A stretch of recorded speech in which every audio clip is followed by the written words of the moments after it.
Kudüs davası sadece Filistinlilerin, sadece belli bir coğrafyanın davası değil, bir bütün olarak tüm Müslümanların, tüm duyarlı insanların davasıdır.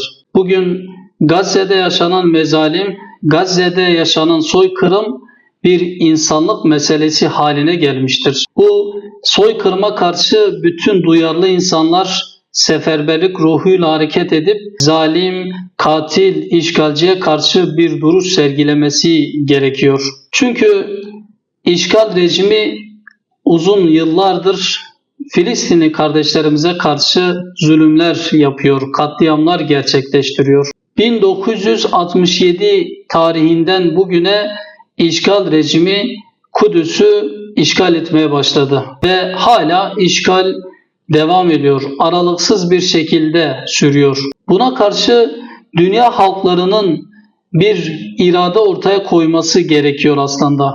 Çünkü hakikaten Kudüs bütün Müslümanlar için Mescid-i Aksa, ehli iman ve ehli kıble için kırmızı çizgidir diyoruz. Bugüne kadar bunu sözle dile getirdik.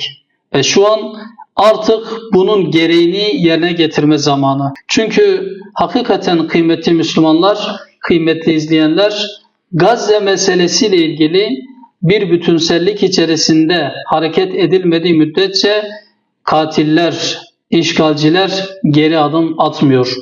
Bugün işte Gazze'de bir sözlü ateşkes var ama işgalci İsrail hiçbir şekilde bu ateşkesi dinlemiyor. İstediği zaman katliamlar gerçekleştirmeye devam ediyor. Suikastler yapmaya devam ediyor.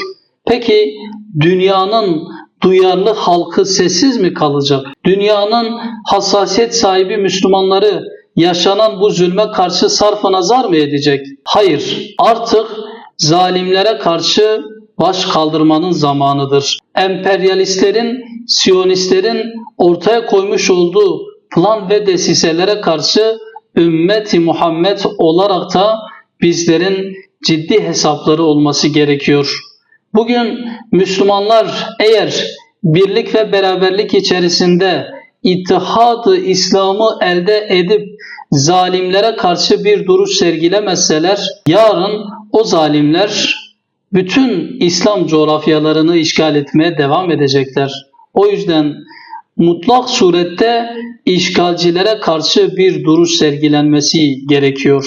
Bizler Müslümanlar olarak özellikle Antalya'da, aynı zamanda ülkemizin bütün memleketlerinde susmayacağız. Zalimlere karşı, Siyonistlere karşı, Gazze'de kardeşlerimizi katleden o katillere karşı bütün benliğimizle imkanlarımızı seferber ederek o zalimlere karşı bir duruş sergileyeceğiz. Çünkü bugüne kadar biz Filistin davasını, Gazze'yi, Mescid-i Aksa'yı yalnız bırakmadık. Bugün de yalnız bırakmayacağız.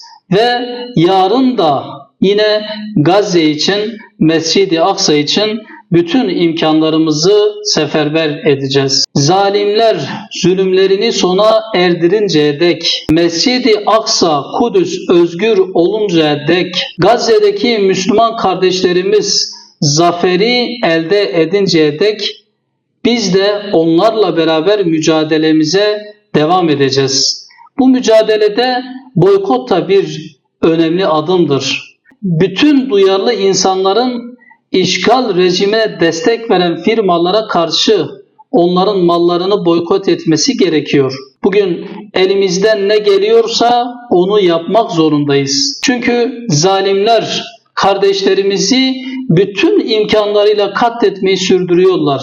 Biz de en azından elimizden ne geliyorsa dilimiz döndüğünce o zalimlere karşı, o zalimlerin yapmış olduğu katliamlara karşı bir irade ortaya koymaya devam edeceğiz. Bu vesileyle Dünya Kudüs Haftası etkinlikleri kapsamında yapılacak bütün faaliyetlerin, bütün aktivitelerin hayırlara vesile olmasını diliyorum ve özellikle de özgür Filistin, özgür Gazze ve yaşasın küresel intifada diyorum. ve aynı zamanda son söz olarak da zalimler için yaşasın cehennem, şu bu zalima bizi cehennem diyorum.